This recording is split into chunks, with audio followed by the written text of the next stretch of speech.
কাছে দূরে যেখানে আছেন বন্ধুরা, আশা করি সবাই সুস্থ আছেন, ভালো আছেন। আমি এই মুহূর্তে আছি ইতালির রাজধানী রোমে। আমার সঙ্গে একজন বাংলাদেশি কৃতি শিক্ষার্থী উপস্থিত আছেন, সোহান ভাই। তার কাছ থেকে আসলে আমি জানতে চাইবো যে তিনি জার্মানি যাওয়ার জন্য প্রিপারেশন নিচ্ছিলেন, চিন্তাভাবনা করছিলেন, কিন্তু শেষ পর্যন্ত ইতালিতে চলে আসছেন। তো আপনাদের অনেকেই আসলে বাংলাদেশ থেকে জার্মানি আসতে যাচ্ছেন, কিন্তু নানান প্রতিবন্ধকতা এখন আছে, এটা সত্যি কথা। লম্বা ওয়েটিং পিরিয়ড, সেই সব কারণে অনেকে চিন্তা করছেন যে জার্মানির বাইরে কোনো ভালো একটা দেশে যাওয়া যায় কিনা। সো আমার কাছে ওনাদের সঙ্গে কথা বলে যেটা মনে হলো যে জার্মানির বাইরে আসলে ইতালি সত্যি সত্যি একটা ভালো ডেস্টিনেশন হতে পারে। কী কারণে ইতালি ভালো ডেস্টিনেশন হতে পারে এবং কেন তিনি আসলে জার্মানিকে রেখে শেষ পর্যন্ত ইতালিতে চলে আসছেন, সব বিষয়টি সেগুলো আজকের এই ভিডিওতে থাকবে। সো যারা আপনারা দেশের বাইরে যেতে চাচ্ছেন এই মুহূর্তে পড়াশোনার জন্য বা নিজেকে মাইগ্রেট করতে যাচ্ছেন, তাদের জন্য একটা ভালো অপশন হবে ইতালি। সো আমরা কথা না বাড়িয়ে চলুন সোহান ভাইয়ের কাছে তার এই ইতালি আসার টোটাল গল্পটা একটু শুনি এবং স্টেপ বাই স্টেপ গাইডটা উনি আপনাদেরকে দিবেন আসলে আজকের এই ভিডিওতে। সোহান ভাই, আমাদের চ্যানেলের পক্ষ থেকে আপনাকে অনেক অনেক প্রীতি, শুভেচ্ছা এবং সালাম জানাচ্ছি। আশা করি আপনি ভালো আছেন। ওয়ালাইকুম আসসালাম, এবং আপনাকেও ধন্যবাদ। আপনার সাথে দেখা সাক্ষাৎ হয়ে অনেক ভালো লাগছে। এবং অনেস্টলি আমি যখন আমার এই প্রসিডিউর শুরু করি হায়ার স্টাডিজের, আপনি জার্মানির কথা বললেন, আমি আরও বেশ কয়েকটা কান্ট্রিতে ইনফরমেশন কালেক্ট করতেছিলাম। তো সেক্ষেত্রে জার্মানির ক্ষেত্রে আপনার অনেক ভিডিওগুলো আমি ফলো করছি, বিশেষ করে আপনার যে ইন্টারভিউগুলো নেন স্টুডেন্টদের কাছ থেকে, খুবই ইনফরমেটিভ এবং খুবই হেল্পফুল ছিল। Thank you. আপনাকে ধন্যবাদ এই যে ইনফরমেটিভ ভিডিওগুলো আপনি তৈরি করতেছেন। এবং কারণ ইনফরমেশন মানুষ যখন এই প্রসেসটা ফলো করতে যায়, আমি যেটা বুঝতে পারছি যে information is very much important. Like কোনো সিঙ্গেল ইনফরমেশনের জন্য একটা জিনিস মিস হয়ে যেতে পারে। আমি আপনাকে শেয়ার করবো আমার এই জার্নি। আচ্ছা, তো আপনি তো আসলে জার্মানি যেতে চাচ্ছিলেন আসলে, আমি যতটুকু হ্যাঁ, এক্স্যাক্টলি ফোকাস বলতে যখন আমার চিন্তা ভাবনাটা মূলত ছিল ব্যাচেলর লাইফ থেকেই, যে গ্রাজুয়েশনের পর আসলে কোথাও মুভ করা যায় কিনা হায়ার স্টাডিজের জন্য, প্লাস পাশাপাশি স্কিল ডেভেলপমেন্টের কিছু বিষয় নিয়েও আমি কাজ করতেছিলাম, যে কিভাবে স্কিল ডেভেলপমেন্টের জন্য সবগুলো অপশনেই আমি হাতে রাখছিলাম, যে যেটা ভালো হয় বা যেটাতে আমি কমফোর্ট ফিল করি সেটাতে যাতে আমি সুইচ করতে পারি। তারপরে শেষ পর্যন্ত ইতালি কিভাবে আসলেন, ইতালি কিভাবে পেলেন, অথবা কিভাবে আপনি সিদ্ধান্ত নিলেন যে না ইতালি যাব? আচ্ছা, প্রথম কথা আমি একটু যদি শুরু থেকে বলি, যে আমার হাই স্টাডিজ যখন প্ল্যান ছিল, যখন আমি গ্রাজুয়েশন কমপ্লিট করলাম, তখন চিন্তা ভাবনা করতেছিলাম যে আসলে আমি জবে জয়েন করে ট্রাই করতেছিলাম, পাশাপাশি এই ইনফরমেশনগুলো কালেক্ট করতেছিলাম। যে চয়েস ছিল কানাডা, ছিল জার্মানি, ছিল ইতালির চয়েসটা একটু পরে আসছে আমার কাছে। আচ্ছা আচ্ছা, প্রথম যখন ফার্স্ট চয়েস হিসেবে যখন আমি যোগাযোগ করতেছিলাম সবার সাথে, তো আমাকে ফার্স্ট রেকমেন্ডেশন যে আইএলটিএস পরীক্ষা দাও। আমি আইএলটিএস পরীক্ষা দিলাম। আইএলটিএস পরীক্ষা দেওয়ার পরে দেওয়ার আগে আমার কানাডাতে একটা ফোকাস ছিল। তো ওই কানাডাতে আমি প্রফেসর লিস্ট তৈরি করছিলাম, প্লাস প্রফেসরদের সাথে কানেক্ট হওয়ারও ট্রাই করছিলাম। বাট সামহাও কিছু ডিফিকাল্টি ছিল আমার জন্য, যেটাতে ওই দিকে মুভ করাটা বা ওই দিকে ফোকাস করাটা আমার জন্য, আমার কাছে মনে হচ্ছিল যে আমার জন্য একটু ডিফিকাল্ট, কারণ বেশ কিছু ব্যারিয়ার।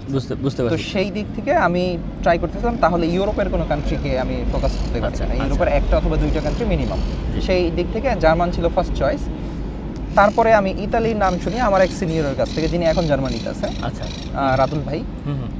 তো উনিও ইতালিতে অ্যাপ্লিকেশন করছিল, জার্মানিতে অ্যাপ্লিকেশন করছিল, প্লাস ইতালিতে অ্যাপ্লিকেশন করছিল। উনি আমাকে বললো যে তুমি দুইটা কান্ট্রি চুজ রাখতে পারো, জার্মানিতে যেহেতু ফোকাস আছে তোমার, পাশাপাশি তুমি ইতালির অপশনটা রাখতে পারো। যদি একটু ডিফিকাল্টি, সব জায়গায় ডিফিকাল্টি আছে, ডিফিকাল্টি ছাড়া তো কোনো প্রসিডিওর যখন আমি মেনটেন করবো, তখন ডেফিনেটলি এই প্রসেসটা দিয়ে আমাকে যেতে হবে। জার্মানির কথা বলেন, এখন মোর দেন 2 ইয়ার্সের ওয়েটিং পিরিয়ড। তো সেই চিন্তা ভাবনা থেকে ইতালির চিন্তা ভাবনাটা আমার মাথায় আসে, যে জার্মানিতে অ্যাপ্লিকেশন করতেছি, এখানে যেহেতু ওয়েটিং পিরিয়ড অনেক বেশি, পাশাপাশি আমি ইতালিতে অ্যাপ্লিকেশন করে রাখি, দেখি কি হয় আসলে। যেহেতু আমার সব ডকুমেন্টসই রেডি আছে, আমার আইএলটিএস পেপার, আইএলটিএস পরীক্ষা দেওয়ার পরে যখন মূলত অ্যাপ্লিকেশন প্রসিডিউরটা তো শুরু হয় তো আইএলটিএস পরীক্ষা দেওয়ার পরে, তো সেখান থেকে আমি কিভাবে এটাকে কভার আপ করতে পারি। সো বাংলাদেশে আপনি পড়াশোনা করতেন ড্যাফোডিল ইউনিভার্সিটিতে? হ্যাঁ, ড্যাফোডিল ইনস্টিটিউট অফ আইটি থেকে আমি গ্রাজুয়েশন কমপ্লিট করছি, এবং কম্পিউটার সায়েন্স ডিপার্টমেন্ট থেকে। তো আপনি ইতালিতে ধরেন যে কয়টা ইউনিভার্সিটিতে ট্রাই করতেছিলেন, টোটাল আমি টোটাল 13টা ইউনিভার্সিটিতে অ্যাপ্লিকেশন করছি। সেখান থেকে আমি 4টা ইউনিভার্সিটি থেকে অফার লেটার পাইছি। বাকিগুলো তো পরবর্তীতে আমি খেয়াল করি না, কারণ এক এক সময় অফার লেটারটা এক এক সময় আসে। সেই ক্ষেত্রে আমি আরেকটা কথা অ্যাড করি এখানে, যেমন যদি অ্যাপ্লিকেশন প্রসিডিউরটার কথা বলি, তাহলে যেমন জার্মানি এবং ফিনল্যান্ড সম্পর্কে আমি জানি ভালোভাবে। ফিনল্যান্ড বা জার্মানিতে একটা নির্দিষ্ট ওয়েবসাইট থাকে যেখানে সেন্ট্রালি অ্যাপ্লিকেশন করা যায়, বাট ইতালির ক্ষেত্রে এটা ডিফারেন্ট। ইতালিতে কোনো সেন্ট্রাল অ্যাপ্লিকেশন নাই, আপনাকে প্রত্যেকটা ইউনিভার্সিটির ওয়েবসাইটে যে স্পেসিফিক্যালি প্রত্যেকটা কিন্তু ইউনিভার্সিটিতে আমাকে রিকোয়ারমেন্ট। কালকে আরেকটা ভিডিওতে যেটা বললো যে ইউনিভার্স ইতালি বা এরকম কোনো একটা কিছু আছে এটা আমি যেখানে বলতেছি। কিছু পাওয়া যায়।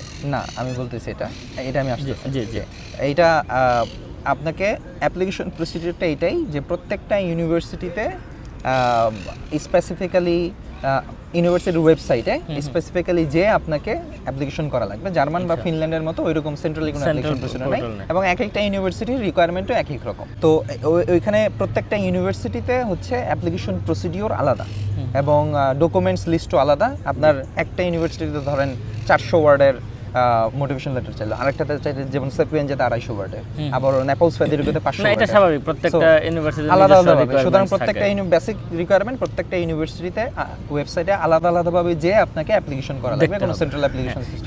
কিন্তু ইন জেনারেলি যদি বলেন আপনার বাংলাদেশের প্রোফাইলটা কেমন ছিল, মানে একাডেমিক প্রোফাইল এবং আইএলটিএস কেমন ছিল আপনার স্কোর? আচ্ছা, আমার আইএলটিএস স্কোর ছিল 6 এবং আমার একাডেমিক প্রোফাইলের কথা বলি যে কাইন্ড অফ অনেক বেশি ভালো ব্যাপার এরকম বলবো না, বাট আমার ওভারঅল প্রোফাইলটা ভালো ছিল। আমার কাছে যেটা মনে হয়েছে যে আমি যখন অ্যাপ্লিকেশন করি, আমি সেপিয়েনজাকে বাদ রেখে অন্যগুলা মানে ফোকাস যায়, এগুলো থেকে আমার অফার লেটার আসতে পারে, বাট সেপিয়েনজা থেকে অফার লেটার আসার সেপিয়েনজা কি পসিবিলিটি খুব আমার ভালো? ইয়েস, হ্যাঁ, সেপিয়েনজা যদি ইতালির কথা বলি টপ ইউনিভার্সিটি, মানে একদম টপ, মানে একদম টপ বলতে একদম টপে আছে পলিটেকনিকো দি মিলানো, তারপরে আপনি সেপিয়েনজার নাম রাখতে পারেন, আচ্ছা, তারপরে পাদোয়া আছে। আচ্ছা, তো এখানে হ্যাঁ বুঝতে পারছি। আমরা এখানে আমি অফার লেটার পাওয়ার পরে আমার যেই অবজারভেশনটা ছিল যে আমি কেন আসলে কি দেখে আমাকে আসলে তাদের কাছে পছন্দ মনে হয়েছিল বা অ্যাকসেপ্টেড হওয়ার কারণটা কি, কারণ আমার এক্সপেকটেশনে ছিল না আমি সেপিয়েনজা থেকে পাবো, অন্যগুলা থেকে আমি ফোকাস করছিলাম যে অন্যগুলা থেকে আমি ফোকাস করি বেটার। সেপিয়েনজাতে আমার ওভারঅল একটা প্রোফাইল ছিল, আমার সিজিপিএ বলেন, আমার জব এক্সপিরিয়েন্স বলেন, আমার এক্সট্রা কারিকুলার অ্যাক্টিভিটিস বলেন, প্লাস আমার রিসার্চ পেপার বলেন। তো এই ওভারঅল প্রোফাইলটা আমার কাছে মনে হয়েছে যে এটা একটা গুড প্রোফাইল, যে কারণে হয়তো এটা অ্যাকসেপ্টেড হয়েছে। এবং প্লাস আমার সেপিয়েনজাতে যে মোটিভেশন লেটারটা আমি লিখছিলাম সেটা আমার কাছে মনে হয়েছে এটা অনেকবার রিভিউ করে আমি সবগুলা পয়েন্ট অ্যাড করে যেভাবে কনসাইজ করলে বেটার হয় সেভাবে আমি করছিলাম। না, আমি বুঝতে পারলাম যে আপনার রেজাল্টটা বা আপনার প্রোফাইলটা একটু মানে মিড আপার লেভেল, মানে একদম মানে সুপার লেভেল না, বাট চলে, কিন্তু মিডল লেভেল, হ্যাঁ মিডল লেভেল বা আপার মিড লেভেল। সো আমি যদি ধরি যে একদম জেনারেল শিক্ষার্থী যারা বাংলাদেশে জাতীয় বিশ্ববিদ্যালয়ে পড়ে অথবা কোনো একটা পাবলিক ইউনিভার্সিটির খুব নর্মাল একটা সাবজেক্টে পড়ে, মোটামুটি টাইপের একটা স্টুডেন্ট, তারা কি আসলে তাহলে আসতে পারবে? মানে কি যদি আসতে পারে তাহলে কিভাবে আসলে মানে প্রিপারেশনটা নিলে তারা আসতে পারবে?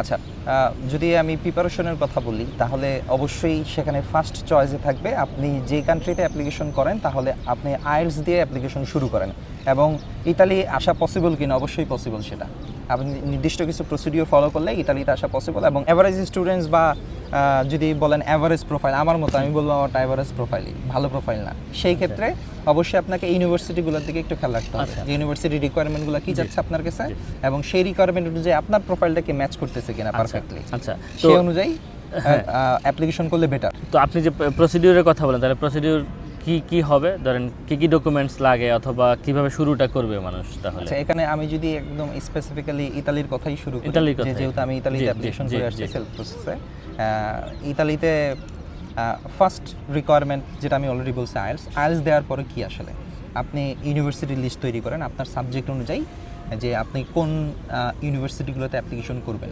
একদম সাবজেক্ট চুজ অনুযায়ী ডিপার্টমেন্ট অনুযায়ী ইউনিভার্সিটির লিস্ট তৈরি করা লাগবে, এবং সেই ইউনিভার্সিটির লিস্ট অনুযায়ী আপনি অ্যাপ্লিকেশন শুরু করেন। আমি রেকমেন্ড করব যে অ্যাটলিস্ট 8টা ইউনিভার্সিটিতে অ্যাপ্লিকেশন করবেন, যদি আপনি আরও বেশি অ্যাপ্লিকেশন করতে পারবেন আপনার জন্য ভালো। অ্যাপ্লিকেশন করতে কি টাকা পয়সা খরচ হয়? হ্যাঁ, অ্যাপ্লিকেশন ফি আছে, ডিপেন্ডস অন দ্য ইউনিভার্সিটি। এখানে যেমন আমার সেপিয়েনজা ইউনিভার্সিটিতে 30 ইউরো, আচ্ছা, পাদোয়াতে 30 ইউরো। সেটা কি বাংলাদেশ থেকে পাঠানো যায়? হ্যাঁ, ডেফিনেটলি বাংলাদেশ থেকে ডুয়াল কারেন্সি কার্ড দিয়ে পেমেন্ট করা যায়। আচ্ছা, মানে মোটামুটি 30 থেকে 50, 60, 70 এরকম নাকি আরো বেশি আছে? 30-50 ইউরো শুধুমাত্র আমি দেখছি পলিটেকনিক দি মিলানো, 30-এর কমই আছে বাকিগুলা। আচ্ছা, ফ্লোরেন্সে 20 ইউরো, তারপর জেনোয়াতে 10 ইউরো, আচ্ছা এরকম। আচ্ছা আচ্ছা আচ্ছা। তো ইতালিতে যদি ধরেন যে কেউ আসতে চায়, সেইটা কি ব্যাচেলার্সের ক্ষেত্রে কি ওই বাংলাদেশে 12 বছরের পরে আসা যায় এখানে? হ্যাঁ, ব্যাচেলর প্রোগ্রামে আসতে পারবেন। কিন্তু মানে বাংলাদেশ ইন্টারমিডিয়েট পাস করার পরেই কি মানে আর লাগে না আমাদের এখানে বাংলাদেশে? আমাদের সাথেই আসছে অনেক ব্যাচেলর স্টুডেন্ট আছে আচ্ছা আচ্ছা আচ্ছা যারা স্যার পিএনজিতে পড়াশোনা আচ্ছা করতেছে। বুঝতে পারছি, তার মানে ভালো করে চেষ্টা করলে আসা সম্ভব। ডেফিনেটলি। আচ্ছা, তো খরচ কত হইতে পারে যদি আসতে চায় কেউ? এটা আচ্ছা। কিন্তু খুবই বড় একটা প্রশ্ন সবার, হ্যাঁ। যে আমি আসতেই চাই কিন্তু খরচ কত হবে? ইউনিভার্সিটির অ্যাপ্লিকেশন করলাম আমরা। ইউনিভার্সিটি অ্যাপ্লিকেশন করার পরে তারপর অফার লেটার, আমি 4টা ইউনিভার্সিটি থেকে অফার লেটার পাইছিলাম।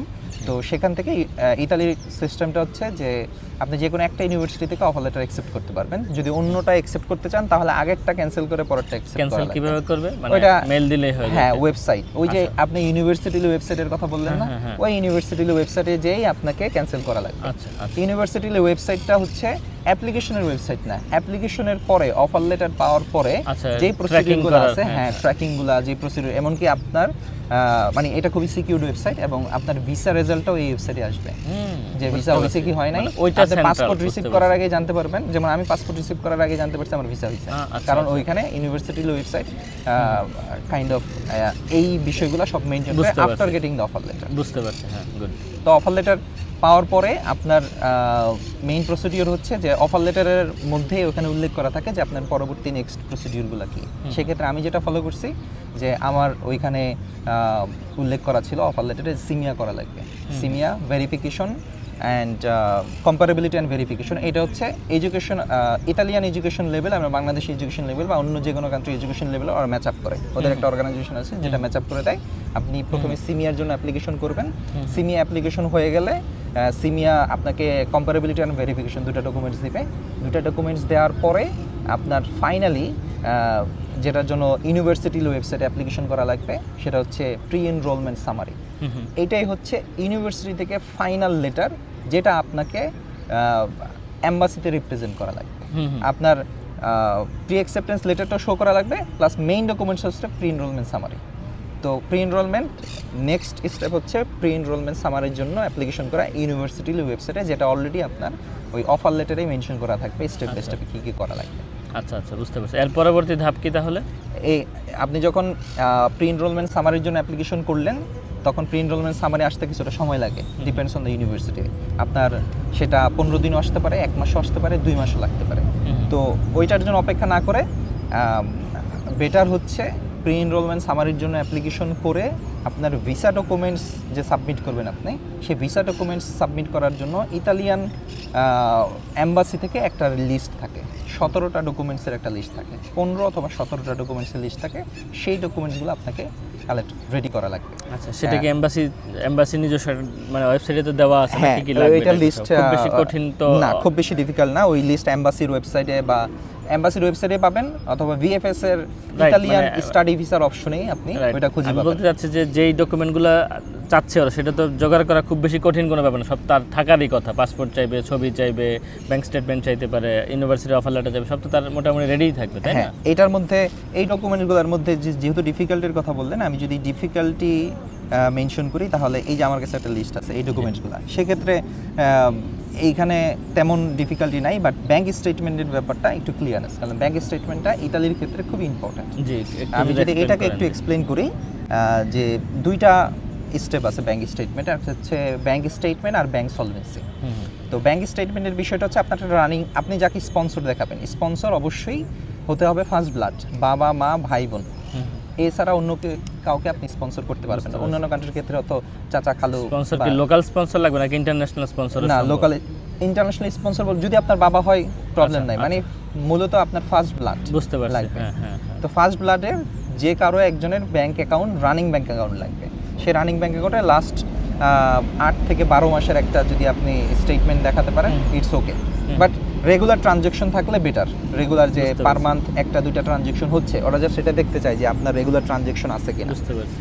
এটা হচ্ছে ব্যাংক স্টেটমেন্ট। আর সলভেন্সির যে বিষয়টা, ইতালিতে আসার ক্ষেত্রে যদি একটু জার্মানির সাথে তুলনা করে বলি, জার্মানিতে যেমন আমাদের একটা ব্লকের টাকা পাঠানো লাগে 16 থেকে 17 লাখ টাকা, ইতালিতে এই টাকাটা সরাসরি এখানে পাঠানো লাগে না, ওই টাকাটা আপনার ব্যাংকে রেখে ব্যাংক থেকে সলভেন্সির একটা স্টেটমেন্ট নেওয়া লাগে। আচ্ছা, বুঝতে পারছি। এই কাজটা, এটা অনেকের ক্ষেত্রে কনফিউশন, আমি অনেক বেশি কনফিউশন ফিল করছি যে কখন, অনেকে বলে 6 মাস আগে টাকাটা রাখা লাগে ব্যাংকে, অনেকে বলে, বাট আমি বলবো যে এটা 6 মাস আগে বা এত কিছু না, এটা জাস্ট আপনি সর্বোচ্চ হইলে আপনার ভিসা অ্যাপ্লিকেশনের 1 মাস আগে আপনি এই টাকাটা ব্যাংকে রাখবেন। আপনার স্পন্সরের ব্যাংক অ্যাকাউন্টে এই টাকাটা রাখতে হবে আপনাকে।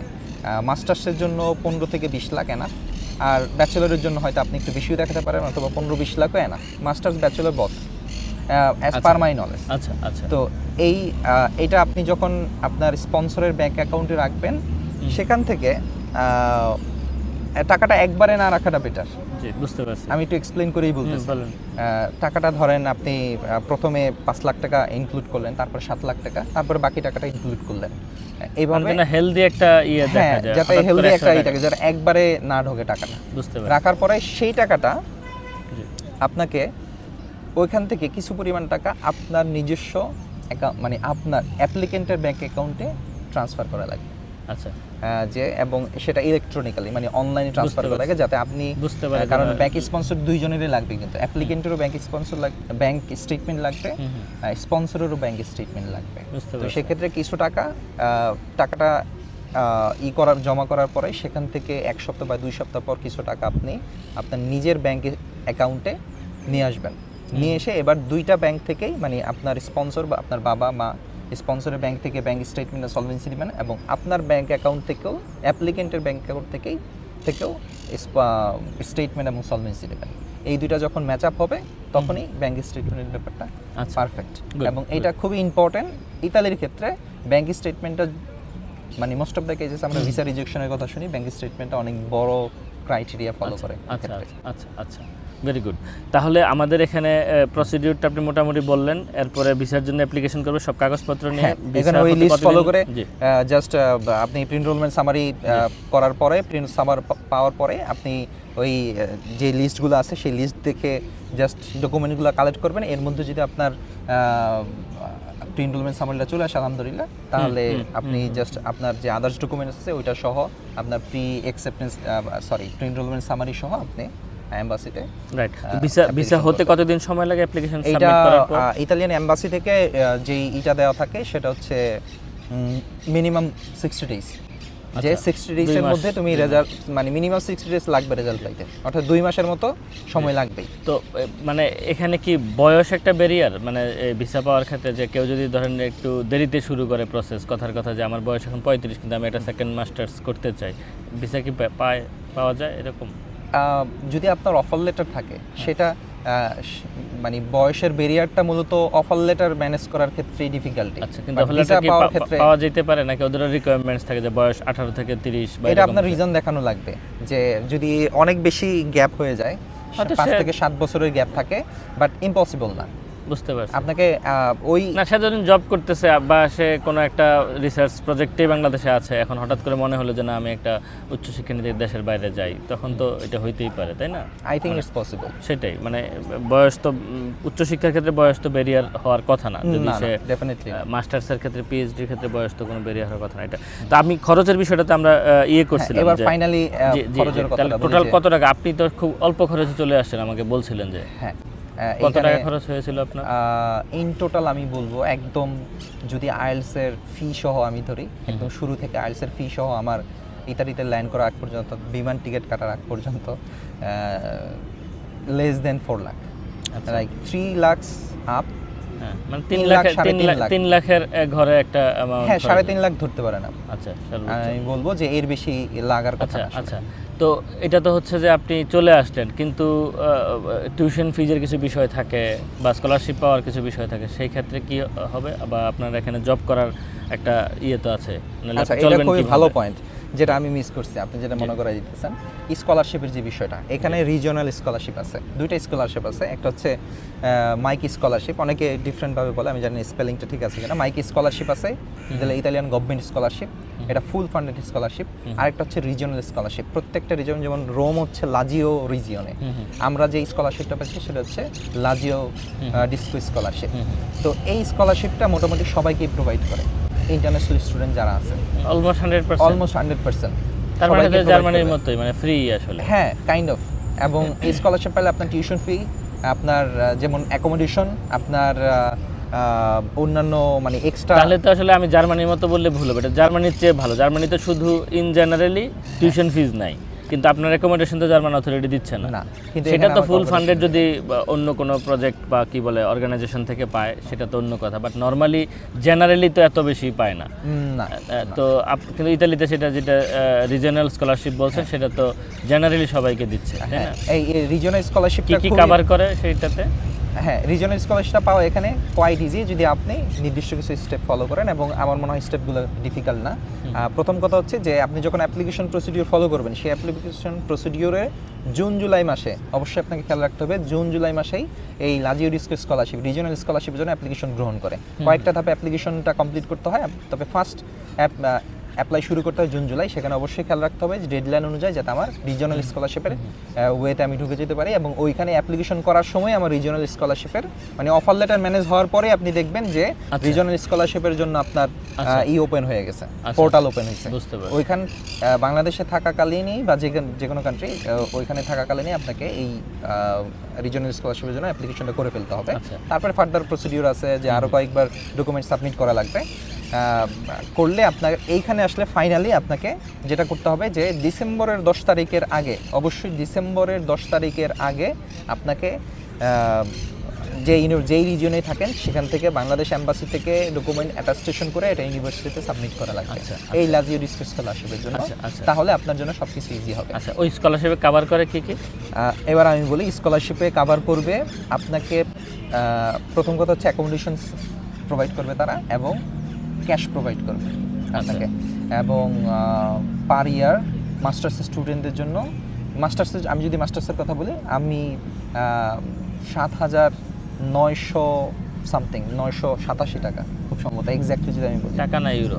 ইউরো, সরি, মানে 7,000 ইউরো, 7,900, হ্যাঁ, প্রায় 8,000 8,000 বলতে পারেন টোটাল, মানে পার ইয়ার টোটাল 2 বছরের জন্য যদি আমি বলি 8,000 করে বলি, 2 বছরে 16,000 ইউরো দিবে তারা। সেটা কি অ্যাকোমোডেশনের পরে না এখানে অ্যাকোমোডেশন ইনক্লুডেড? আপনি যদি এইটা ওরা পার মান্থ হিসাব করে দেয়, পার মান্থ 600 650 এইরকম হিসাব করে ওরা আপনাকে খরচ। তাহলে তো হিউজ একটা অ্যামাউন্ট, ভালোই তো। মানে রিজিওনাল যে স্কলারশিপ আপনি বলছেন যে 8,000 ইউরো, বাংলা টাকায় প্রায় 10 লাখ এর বেশি বছরে, সেটা তো হিউজ অ্যামাউন্ট না? এবং এটা অনেকেই পায় বলছেন আপনি।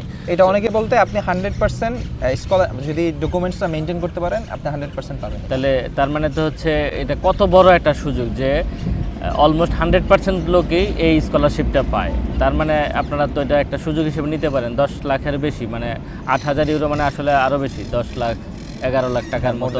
হ্যাঁ, মোর দেন 10 লাখ আপনি পার ইয়ার পাবেন।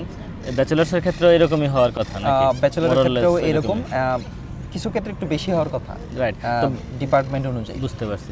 বাংলাদেশ থেকে যারা আপনারা এই ভিডিও দেখছেন তারা তো চেষ্টা করতে পারেন, কিন্তু যারা আমরা বাংলাদেশি লোকজন আছে, ধরেন কেউ মালয়েশিয়াতে আছে অথবা সৌদি আরবে আছে অথবা মিডল ইস্টে আছে, কিন্তু তিনি উচ্চশিক্ষা নিতে চান, তার আছে না যে ব্যাচেলার্স করা আছে অথবা ইন্টারমিডিয়েট করা আছে, কিন্তু তিনি চেষ্টা করতেছেন, তারাও তো নিশ্চয়ই একই প্রসিডিউর মেনটেন করে করতে পারে নাকি বাংলাদেশে যেতে হবে তাকে আবার? না, এখানে অনেক স্টুডেন্ট আছে যারা মালয়েশিয়া থেকে ভিসা প্রসেস, মানে মালয়েশিয়া থেকে ব্যাচেলর করছে এবং ইতালিতে আসছে।